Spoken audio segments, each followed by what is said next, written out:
Welcome to the Modern Husbands podcast, where any combination of Dr. Bruce Ross, Christian Sherrill, and Brian Page host national experts who share winning ideas to manage money in the home as a team. I'm Brian Page, founder of Modern Husbands. Sometimes our listeners want more support than a podcast can give, individual or couple support, which I now provide. Details can be found at modernhusbands.com. For today's podcast, we welcome Beth Pinsker, financial columnist for Marketwatch and author of My Mother's Money.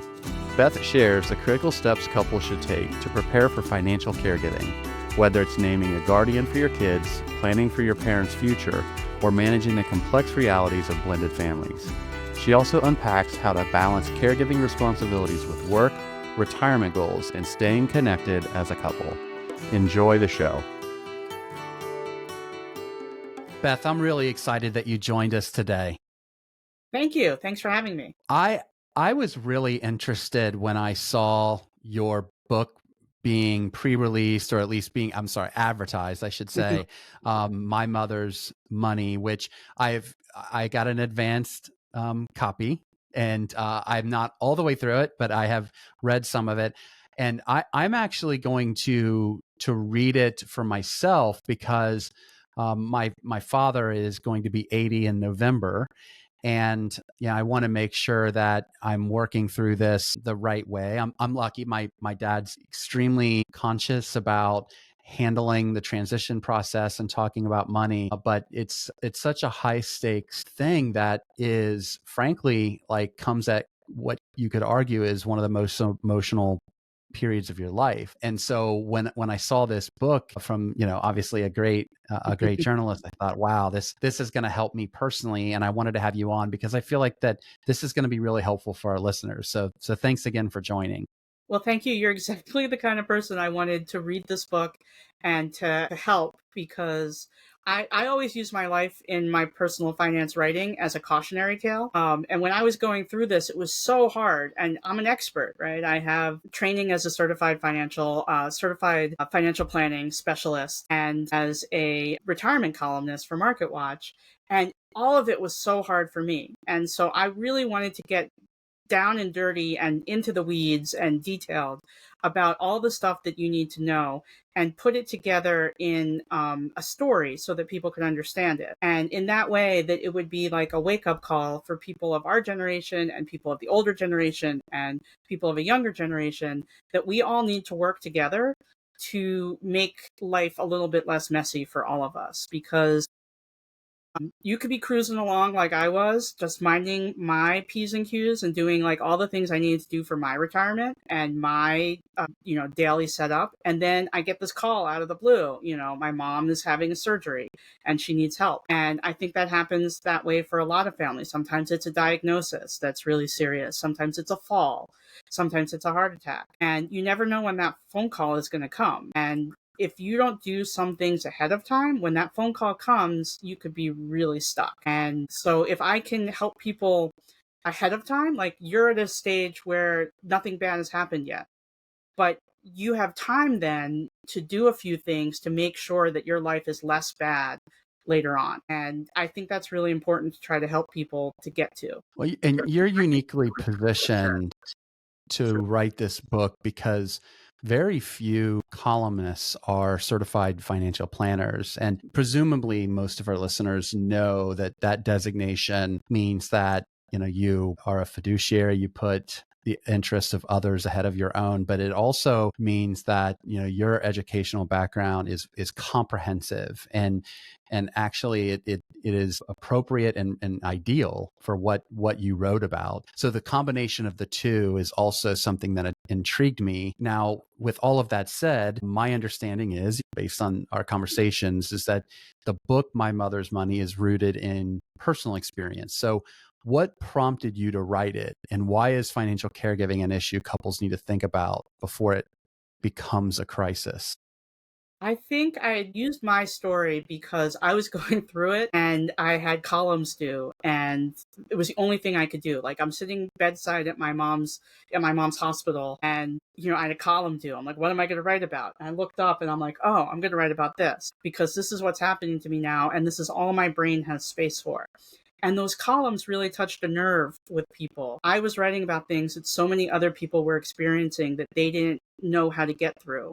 Power of attorney and joint bank accounts and Medicare appeals and all of these things. And I have resources I know the background, but I have resources to call other experts and other people who've gone through this because I'm a journalist and, get the expert, analysis of what you should do and put that all together. But I think the storytelling part, why it's important for me to tell my story, was because I know all the details of my story. It's very hard when you're a journalist. You see a lot of historical accounts or biographies of people, and they try to get in the head of somebody and try to get all the details, but you can never really live in somebody else's shoes when you're telling their story. Right.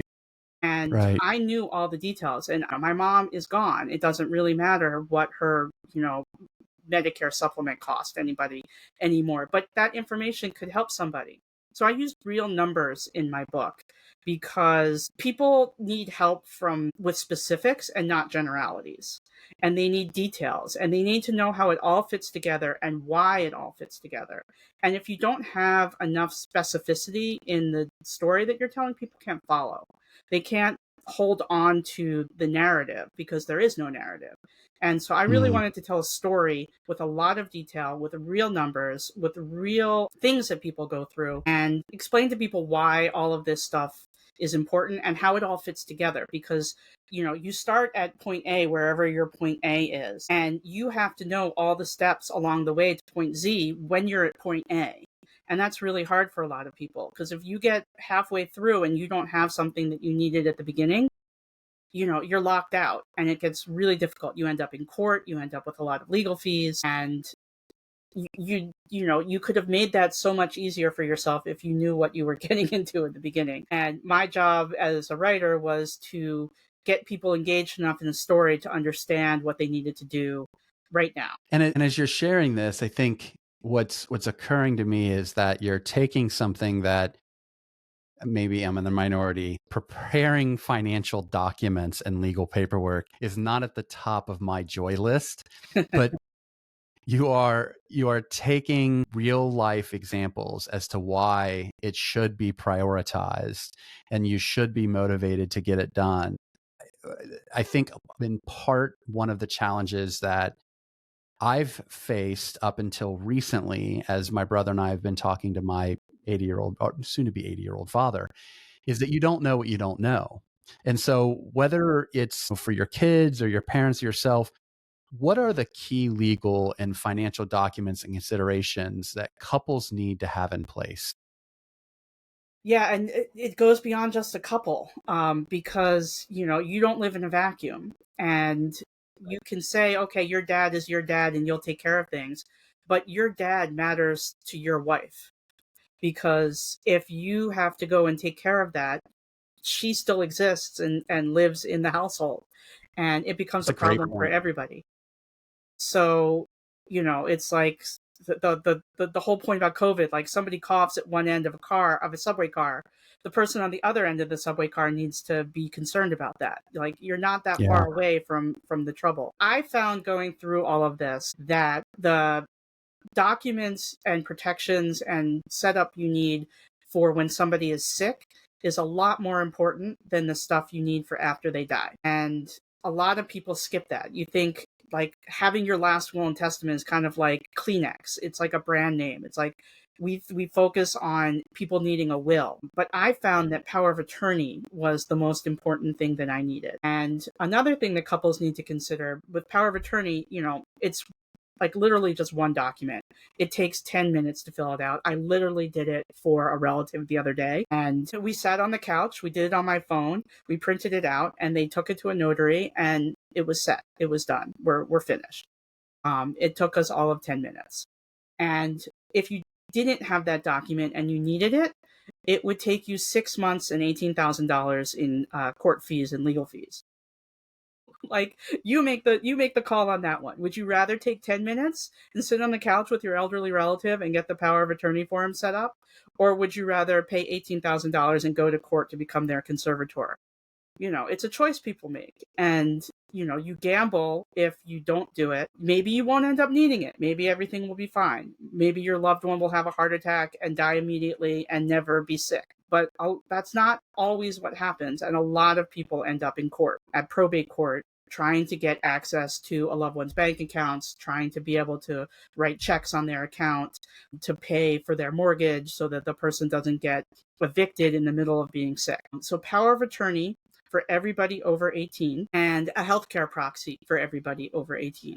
Those are the two most important things that I found going through this process, because you and your wife or two spouses of any sex have legal rights to make decisions for each other, and you have rights to make decisions for a child under 18. That kid grows up, goes off to college, your parents are in the hospital. You don't technically have the right to make healthcare decisions for them and get healthcare information for them, or pay their credit card, or talk to the bank, or do any of those things. And you need a piece of paper that is signed and notarized that gives you permission to do it. And if you don't have that piece of paper, you're stuck. When my son turned 18, he graduated from high school and was having a minor surgery the next day. And I was like, we're going down to the notary. I printed a form off the internet and we walked down to the notary. He's like, why do we have to do this? I'm like, I'm not even going under anesthesia. And I'm like, I don't care. You're 18 and I am not going to be locked out of anything. The use cases at that age are limited, right? So some woman was telling me that she and her daughter co-owned a car, and they were both on the title of the car. And the kid went off to school, and something needed to be changed on the title of the car. And she couldn't go to the DMV without her daughter, and she didn't want to wait. But she had power of attorney. So she took her power of attorney, went to the DMV. Otherwise, she would have had to wait for her kid to come home for break and then take a whole day out of their life of Christmas vacation or whatever it was and go to the DMV to take care of this, stupid little paperwork task. So, power of attorney could be used for like really inane things like that. But it messes up your life a little bit if you don't have it. When it comes to parents, the stakes get higher. Elderly parents and paying their bills and all of that. You can't even like call up the cable company and schedule an appointment without that sometimes. Like there are weird little quirks. I was at my mom's house one night, home from the hospital late, tired, just wanted to eat junk food and watch television. But the cable box wasn't working. I wanted, call the cable company. I wanted them to like reboot the box. They didn't want to talk to me. They're like, call in the morning with the power of attorney and we'll add you to the account. I was like, oh my God. So you never know where you're going to run out of road calling up and pretending to be somebody or signing somebody's name. Like there's always a stop point and you get stuck. And so that's why those two documents are the most important. The healthcare proxy and the power of attorney. And what I'm hearing, and I lost my mother years ago, and I know that it is complicated, complex, and that there is one simple solution that works through many of those complexities, and that is power of attorney, and I should say two solutions, healthcare proxy. But that's in a kind of a traditional family structure. However, blended families might face more complexities with like caregiving and inheritance planning. So how can couples protect both their relationships and finances in those situations?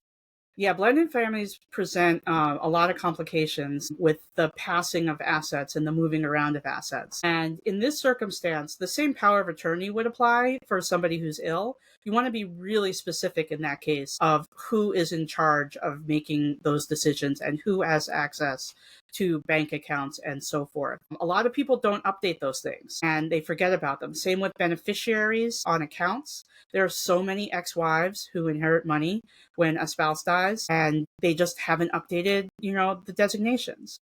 In these circumstances, most of what you need is some kind of trust structure. And I say in the book that trusts in one fell swoop could, wipe out the evil step-parent trope. There's so many families where, a husband gets remarried or a wife gets remarried, and the assets, instead of passing to the children from the first marriage, end up passing to the new spouse. Then the new spouse gets remarried, and then suddenly the assets are out of the family.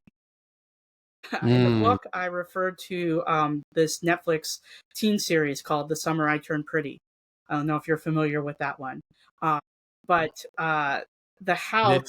hasn't hit my algorithm. Okay, well, my kids got me onto this one, and the central Okay. dilemma of one of the seasons is that this beloved summer house that all of the whole story revolves around is actually co-owned by the mother of one family and her long estranged sister. And when the mother dies, the long estranged sister inherits the house and cuts out the kids who are the kids of the mother who was maintaining the house, and they're really Mm. upset because Aunt Julia sweeps in and wants to sell the house out from under them, basically, and they're grieving their mother, and Aunt Julia wants to just move on and get rid of the house. It has negative family memories for her, and the kids can do nothing about it. And so, like, that's a trust situation. The patriarch of that family set up the trust for it to go equally to his two daughters, who were half sisters. And when one died, the other one inherited the whole thing instead of it passing down through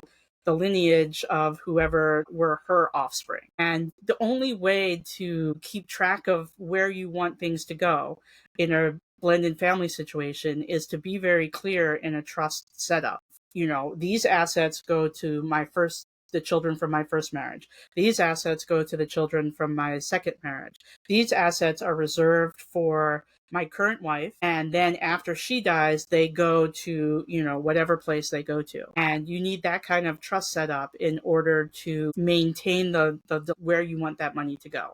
Otherwise, it gets derailed often. And as you're kind of working through this, what I really appreciate is, the personal emotional strain that comes with the process that oftentimes we, at least I, because I haven't experienced some of these strains, I can't appreciate the importance of preparing for. And one of them is that I have considered is caregiving for a spouse's parent.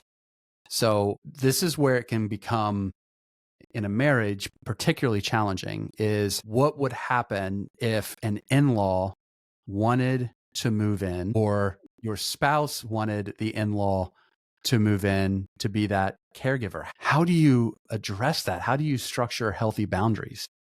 That is a difficult one. And the only way to really do that is keep lines of communication open. Everybody has to be really honest about what they want. We considered moving my mom in with us when my mom was sick. And, I'm divorced, but I have a boyfriend I live with my two kids. And we actually went to look at houses or other living situations in Brooklyn. It's, mostly apartments, but a living situation where me and Brian and the two kids and my mom could hunker down while she was sick, and room for a caregiver and whatever else she needed. And he was accepting of that. We went together, we looked, and we talked about what those scenarios would look like. And then my mom was like, no, not doing that. So then we were like, okay, well, what about coming here and living in an apartment by yourself? And what about living in a nursing home nearby? And, at the end of the day, her wishes were that she stayed where she was. She didn't want to come up here. She didn't want to change her living situation. And so we respected that. And, but a lot of people, if her situation had gone on longer, my mom got, pretty sick pretty fast, and it was impossible to move her at that point. But if there are lots of people in caregiving situations where it lasts, 10 years or so, dementia is just devastating that way. The only thing wrong is the cognitive ability, and the rest of the body is okay. And those situations last a long time, and you have to be prepared for it. So I interviewed another woman for my book who was in one of those long care situations. And I think it lasted 12 years for her. And, her mom started out living independently. Then they moved her into the house. Then that wasn't tenable. So they moved her into a nursing home, then another nursing home. And at the end, she was too sick, and they brought her home and for hospice, and they brought her back into the house. And her spouse, was with her the whole way through that. He understood. He understood the need, but when it got too much for the mom to be in the house, because the caregiving needs for dementia are really intense, and sometimes you can't care for people at home. It's not safe. and you just got to end up like always talking about it and always just moving through the situation, because the thing with caregiving is it's never static. It always changes. The care needs and what the family can tolerate and what they need, like they always change. I talked to another woman for my book whose mom was doing fine in a nursing home, and she and her husband were footing the cost for it because the mom had run out of money. But then the woman got divorced, and the ex-husband now didn't want to keep paying for his ex-mother-in-law to stay in this very expensive nursing home. And she couldn't handle the cost on her own. So she's like, what am I going to do with my mom now? Is she going to move in with me? Is she going to not move in with me? And then her mom's care situation changed, and she ended up finding another facility for her that would take Medicaid. And so she moved her mom into a facility that would, that she could afford because her mom had qualified for Medicaid. And, that's how she worked it out. But like nobody's situation stays the same. It's always changing. And so you have to keep talking about it. You have to keep rolling with the punches and, understanding what everybody's tolerance levels are and where their breaking points are. And, the only way through it is through, right? So you just got to keep pushing on. Listeners have told us that they love the ideas we share on our podcast to manage money in the home as a team, but want more help than one episode can provide. That's why I'm excited to announce On the Same Page Consulting for corporations, couples, and individuals. Visit modernhusbands.com and click Our Services at the top of the page to learn more about how I can help you or your employees manage money in the home as a team. Again, that's modernhusbands.com. Now back to the show. People our age, they have this vague sense that Medicare is what's taking care of their parents. And they think, okay, when it's mom or dad needs help, needs care, Medicare will just take care of that. And it's a big, huge, disastrous wake-up call when you realize that Medicare doesn't cover any of that. Medicare doesn't cover long-term care. And so the way most people our age with older parents come to it is mom or dad gets sick, is in the hospital, and they want to send the parent to rehab after a 3-day hospital stay. And then you hear this ticking clock. You get 100 days of rehab. But the rehab says that hip replacement is only going to get you 2 weeks of rehab. And so you're really only getting 2 weeks out of your 100 days. And then you have to decide where mom or dad is going after that hip replacement. And Medicare doesn't cover what comes next after that. And Medicaid will, but Medicaid has very stringent enrollment criteria. You really have to be at bottom level of assets and income. So it's generally across the United States, it's generally about $2,000, but every state has different rules. So until your parent gets down to $2,000 left in the bank, they don't qualify for Medicaid in most places. And with the new rules of the new tax bill, that number could be lower. It could be $1,000 in some places or whatever it's going to end up being. And they're going to make it very hard for you to put through that application. And they look back 5 years. So it's not like you can just empty mom and dad's bank accounts tomorrow and put in their Medicaid application. You have to have been thinking about this 5 years ahead of when they need it. And the last thing that you need to consider, which is like something that most people don't know at all, and was a big surprise for me, is that most facilities, and by most facilities, I mean most of the facilities that you would want your parent to go to, require a buy-in before they'll consider them for Medicaid eligibility. So they ranges from like 2 to 4 years where you have to pay at full price before they would consider taking your parents Medicaid. Really? Yeah, they won't just take. Oh, I didn't know that. Yeah, see, this is a big, and this is for facilities that are sort of mixed use. Some are private pay people and some are Medicaid. And they want you to be there paying full price, which is generally, somewhere in the neighborhood of $12,000 a month. They want you to be paying that $12,000 a month for 2 to 4 years before they will allow your parents to pay for that slot with Medicaid dollars. And if you can't cover that cost, if your parent can't cover that cost, then they're kind of out of luck. If they run out of money and they're not, and the facility won't take Medicaid, some of these facilities are, I don't know what the polite word is. They're asking you to leave, and your parent has to go find someplace else. Like the woman I interviewed for the book, her mother was going to go on Medicaid, and so she had to leave the facility that she was in because they didn't take Medicaid. So the Medicaid facilities are paid on a much, much, much lower rate than $12,000 a month. It's generally around $3,500 per month per patient that Medicaid pays. And so think about the difference in services and care and food quality and nursing staff that you get for $3,500 a month versus Right. $12,000 a month. And so you have to decide as a family, you and your spouse and your siblings and your parents, how much money can everybody put in to keep mom and dad at a place that you can all, tolerate? Or is it better for them to come live in your house? Like if there's no place in your neighborhood or no place near them or near another relative that you like, you gotta think a little bit more creatively, which is where a lot of people are these days, because then you get to the next problem, which is that the good facilities are all full. There's a lot of older people in America these days, and there are not enough beds for all of them in the facilities that they need. And so I have stories in my book about people who had to send their relatives far away. One went to, I think it was St. Louis from Boca Raton, Florida, because they couldn't find a place for him where they lived. Mm. So another woman had to send her mom one state over to find a facility that they liked, that had the right care for her. And, then Medicaid is state run. So, you qualify for Medicaid in Florida and then you go to a different state and you got to apply again.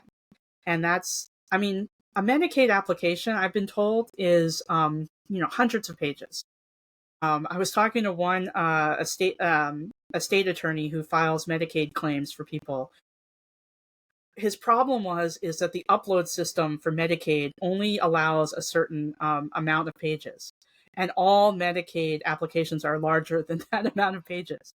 And so he has to the upload process. You can't even upload your Medicaid application because it's too large, and he has to batch them over several days because he can't get the papers to go through. That's how complicated it is. My goodness. And so here's what I want to do. I want to break this into two different buckets of circumstances. So the first would be Medicaid and the second would be long-term care. So Medicaid meaning, folks who meet that requirement of assets that are generally less than $2,000, which could be because their retirement savings has been drained and they didn't have the knowledge to drain them 5 years in advance so they could just, have Medicaid cover it. But then, then the question is, it's not as good a facility, right? Okay. So 63% of nursing home residents who rely on Medicaid as a primary payer for care. So it's a significant number. And the big beautiful bill cut Medicaid, which a lot of people don't equate with nursing homes, by nearly $1 trillion. So if you're someone who believes that is going to be the solution for nursing home pay, affording it, walk me through what that might look like in the future based on what you know now. Right. The first thing to do is consider if you have the assets in a group, group wise, like your whole family, to hire an attorney, because attorneys will cut the time that it takes to process those forms because they know how to do it. And so if you consider it, say your parent is in a facility that's charging $12,000 a month, and you hire an attorney for, $3,000 or $4,000 to help you process their forms, and you get in to Medicaid 3 months earlier than you would have on your own, you've just saved $36,000. So, the $3,000 you've spent on the lawyer is nothing compared to the 3 months of the nursing home that you've been paying for out of pocket. Another thing to consider is that nursing homes have a vested interest in getting your parent on Medicaid if they accept Medicaid. And they are helpful in this process. And so I talked to one person for my book whose parents, one was already on Medicaid and one was still private pay. He and his sister, or several sisters, were paying for the mother's care, but the father was already on Medicaid. And the nursing home was pushing them. They're like, yeah, your mom's out of assets. It's time now she's ready to transition from assisted living to nursing care, and you should put the Medicaid forms through. We'll put them through for you. You just have to give us the information. And they will help with that because the Medicaid dollars go to them, not to the person. And Got it. so they become the what's called the payee, the Medicaid payee. And so Medicaid pays them directly. And nursing homes would much rather get that steady money from the government than have to deal with sad family members all the time. So they're helpful in that circumstance. So, a lot of times families come to this after that 2 or 3 or 4 year buy-in period, and they spend down the assets, sell mom and dad's house. They spend on those assets for 2 or 3 years, and then they get to nothing, and then they transition over to Medicaid. And, for a lot of people, that process can go, I don't want to say it's easy, but it falls into the not a nightmare category because the person truly has no assets and they're sick and they meet all the qualifications, and it's just a matter of, pushing the right buttons. And, a lawyer can help you with that. There's a more complicated situation. There's a well spouse at home. You want to protect the house that they're living in. You don't want the government to come looking for what are called clawbacks afterwards to recoup the cost of the care after the person dies. Then you want what's known as a Medicaid Asset Protection Trust, where you basically put the trust or any other assets of significance that the person has in a trust, and that trust goes into the care of a trustee. It's usually an adult child that you trust. Trust is a common word and a complicated word. You basically you take care of it for your dad, and it gets it. If you do this in enough time, the lawyers I've spoken to say the sweet spot is 65 to 75. You want it before something bad happens, but not too soon that the person is unwilling to give up control, because these are what's known as irrevocable trusts. It means that, that control is going over to the adult child and it stays with that adult child. And that's why the government can't claw back from it, because it legally belongs to the adult child. But the parent still retains some control because they can change the trustee. Basically. What about for folks who want their family or maybe the parent themselves, like, hey, I want to be in this bourgeois, like $12,000 a month facility. How do you financially prepare for that?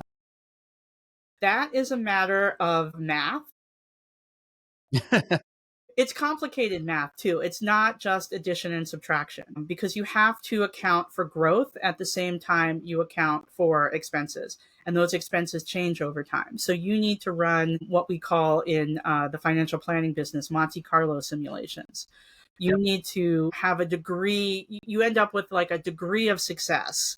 If you do X, Y, or Z, you're likely in 30 years to have an 85% chance of success, is how most retirement plans go. But for illness plans, your time frame is a lot shorter. Like, so for my mom, when she got sick, I was able to look at the numbers. I was like, this is how much mom has in the bank. This is what mom is spending now. Mom is likely to live, this amount of time, which is much shorter than we were expecting. And so if she pays this, X amount for whatever, I think in the book I had calculated it as she had like 3 years of care left. She had because she also had long-term care insurance. So with all of that, she had about 3 years of money left. Well, she made it about 6 more months from that. So she had plenty of money for 6 months. We just didn't know that. So by the time I got to planning, I was thinking, okay, 3 years, this will get us to the end of the long-term care contract. And then we'll have to think about what comes next. But then we have options, because she still has a condominium that she owns. We can sell that, and, and then we get another 3 years because she can live off the proceeds of that. And so that's the planning we were moving into. I have all these equations in my book, but it's really good to use financial planning software for some of these to, figuring out growth at the same time as you're figuring out taking out spending is it's a complicated mathematical equation, and you need a special financial calculator to do that. It's one of the hardest classes I took It's the first class, but also the hardest class for me of the financial planning coursework was learning how to use the calculator. How does long-term care insurance factor into that? I guess start with explaining long-term care insurance, and Yeah, then so how would you factor that into it? my mom had a very traditional separate long-term care insurance policy, and she used it 3 times in her life, 2 times for short stints after surgery, because my father was no good at my father was a horrible caretaker, and he couldn't do any of the nursing stuff. And then for her final time, it was about a year and a half that she had, private aides in the house. Sorry, I just knocked something over. It's okay. She had private aides, and the long-term care insurance covered the private aides. And she was, it's a traditional policy. She paid a yearly premium, which was it went up over time because she got the policy when she was in her 50s. And by the time I took over the policy payments and all the billing that was going on, it was about $6,000 a year. And for that, she got, 300 and something dollars per day coverage. The aides cost more than that. So we were always out of pocket on the aides. But a traditional policy will work like that. You will pay in some sort of premium. The older you are, the more you'll pay. And you will get some sort of daily rate of compensation once you're on claim for a certain amount of time. And there will be some sort of equivalent deductible period. Usually there's like 180 days where you have to pay out of pocket before it kicks in. My mom happened to have the Cadillac of all long-term care policies, and she had 0 exemption. Wow. She could just Really? start a claim Okay. immediately. You know why? Well, that company is out of business. So when I was filing her long-term care insurance claims, the company that sold her policy was in receivership. They had gone out of business because their policies were not sustainable, and the company went bankrupt. Yeah, that adds up. Yeah, so you're not. I put it this way in the book: the house is always supposed to win. And on long-term care insurance policies, the way my mom got them, they were not written for the house to win. And so all those companies are going under. And it's a big question mark, if they'll be around when, I start to claim on my policy. But the policies are different now. You can't get one of those policies anymore. But as a caretaker, you may run into a relative who has one of those policies, and the fees have just gotten exorbitant, right? And you're wondering, like, is this even worth it? This person cannot afford $8,000 a year for their long-term care policy. I'm just going to ditch it. I would advise against that because there's nothing else for them. That's the only money my mom had coming in besides Social Security. There was no other way that she could have paid for what she needed to pay for without that long-term care insurance. And so in the book, I give other options. And you know how when you like renegotiate your car insurance or your home insurance, you change the deductible, you change this other little coverage lever. You can do that with long-term care insurance too. You can change the number of days, you can change the payout per day, you can change things. They also have something called a paid up policy that you can like freeze the policy where it is and stop paying the yearly premiums. And then you just get whatever benefit it is at that level, regardless of inflation. So if your parent is 70 and they stop their long-term care policy because they can't afford it anymore, and they were supposed to get $250 a day, when they want to use the policy at 90, 20 years of inflation have passed, and $250 is worth nothing. Yeah. But it's still something, and something is better than nothing. So that's my viewpoint of long-term care insurance, is that something is always better than nothing. And, Medicare pays nothing for this. You have to have nothing in order to get Medicaid. And so in the realm of middle class, sort of middle income people who have some money, but not a lot of money, long-term care insurance is the only way to have anything. Right. Where can folks go to purchase your book? You can purchase it on any major bookseller. It's available November 4th and going forward from there. You can go to my website, which is bethpinsker.com. I'm everywhere on the internet and social media as just me, my name. So Beth Pinsker on any of your favorite social media sites or any of your favorite booksellers. And I love to end our podcast with just like one simple, quick, practical tip that couples can or people can use to apply in their lives right now. Based on what we've discussed, what would that be? Make sure you name a legacy contact for your phone. I don't know if like my partner knows my phone code, but you change your phone code all the time. If you don't have the current phone code to your partner's phone, then you are in a world of pain if something happens to that person. And every phone comes now with this sort of beneficiary designation hidden in the settings. And there are directions for this in the book. But I also wrote an article about it, so you can just Google my name and legacy contact for your phone, and you can name a beneficiary to your phone. I have had people talk to me about the troubles that they've had to go through when a spouse has gotten hurt and they haven't known, they go to plug in the code they know and it doesn't work. And it's like, Yeah. the FBI can't even get into phones, and you need access to a sick person's phone, and spouses don't always know each other's phone codes.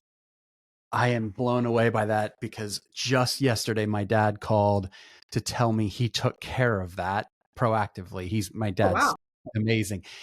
But in a slightly different way, he had noticed that only facial recognition works on his phone. He didn't have the code set up, and he knew that would be a problem if he passed. So he went to have that. He didn't know how to change it. Bless him. He went to Verizon, he had it changed, and then he wrote the code down in this document in the safety deposit box, and then our Okay, well, attorney there has you it. go. If you don't have power of attorney, you can't get into the safety deposit box.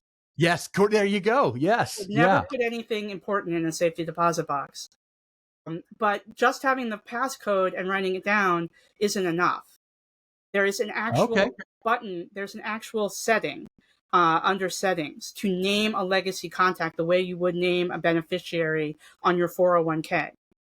And What a great hack. there's a document that you print out, and then you put that with your important papers. And should something happen to you, whoever you've named on that document can go to the phone company and say, give me access to this person's phone. So just knowing the passcode, your dad may enter a period, or any parent or any spouse may enter a period where they don't remember stuff. Yeah. And that phone code could get changed. And if you don't know that phone code, even if you know a previous phone code, it's not going to help you. The phone company will not let you in. So you need that legacy contact the way, just like if you went to the bank and you said, Yeah. oh, I didn't mean to leave this bank account to my ex-wife, but her name is on the form, like they won't talk to you. You need proper documents. And the legacy contact on the phone is a huge relief to you if something happens. That is great to know. What a good conversation. Thank you so much, Beth. No problem. Thank you for having me. Don't leave just yet. Be sure to like and subscribe before you do. And a reminder to visit modernhusbands.com if you're looking for money and home management support in your life. Just click the Our Services button at the top of the page. Again, that's at modernhusbands.com. And many thanks to our co-hosts, our guests, and of course, all of you for joining today.